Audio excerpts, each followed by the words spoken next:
Réalité augmentée. Donc cette fois-ci, on va utiliser Aurasma, une application de réalité augmentée donc disponible sur les différents stores, elle est gratuite.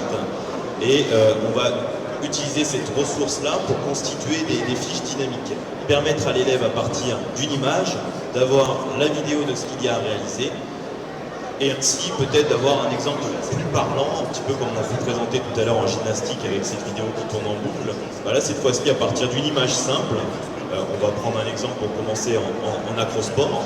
L'acrosport, c'est ce type de figure où il s'agit à 2, 3, 4 de produire des pyramides d'un certain niveau de difficulté. Donc, vous trouverez sur le site du GRED SVT pas mal d'articles déjà sur Aurasma. Il y a des méga-fiches qui concernent le sujet sur comment créer ses propres auras.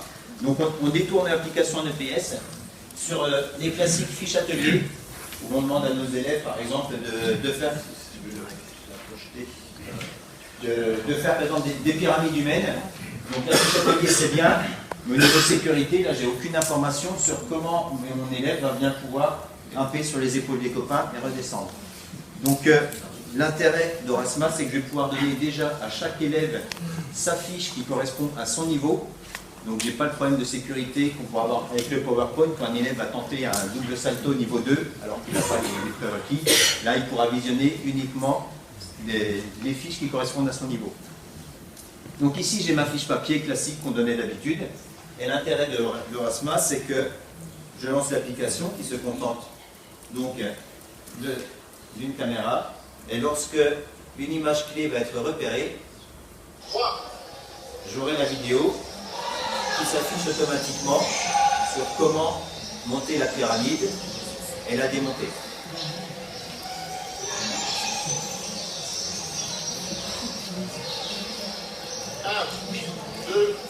Voilà.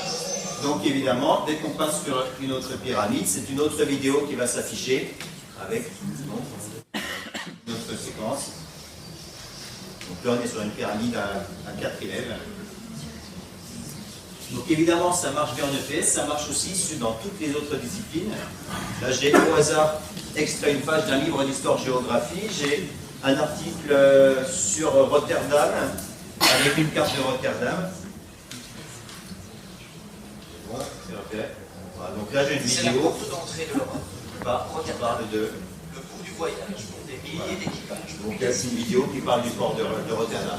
Voilà, donc dans toutes les disciplines, vous pouvez adapter et donc rendre vos livres papier plus interactifs avec des vidéos, des surimpressions sur diverses C'est le sens de notre conclusion, c'est d'essayer de vous montrer que les outils qu'on a présentés ont des perspectives dans les autres disciplines.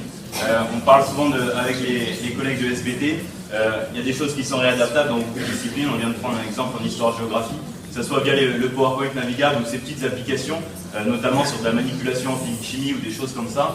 L'élève, le fait qu'il puisse se revoir rapidement sans contrainte de matériel, etc. Pour nous, c'est une réelle plus-value, on en a en tout cas l'expérience de terrain.